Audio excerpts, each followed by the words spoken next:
సంధ్యా సమయంలో ఇవి చేయకండి. పాలు, పెరుగు ఇవ్వొద్దు. జ్యోతిష శాస్త్ర నిపుణుల అభిప్రాయం ప్రకారం సూర్యాస్తమయం తర్వాత పాలు, పెరుగు లేదా ఇతర తెల్లటి వస్తువులు ఎవరికీ ఇవ్వొద్దు.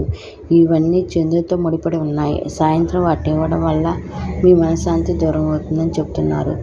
ఉప్పు ఇవ్వడం అదేవిధంగా సాయంత్రం అయిన తర్వాత ఉప్పు ఇతరులకు దానం చేయకూడదు. ఇలా ఉప్పు దానం చేయడం వల్ల ఎన్నో ఆర్థిక ఇబ్బందులు ఎదుర్కోవాల్సి వస్తుందట.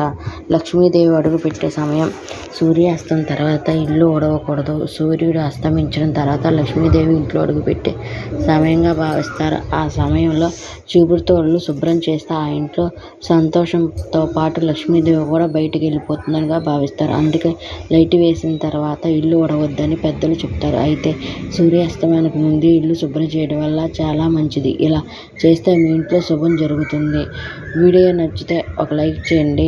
మరిన్ని వీడియోల కోసం నా ఛానల్ని సబ్స్క్రైబ్ చేయండి, కామెంట్ చేయండి, షేర్ చేయండి.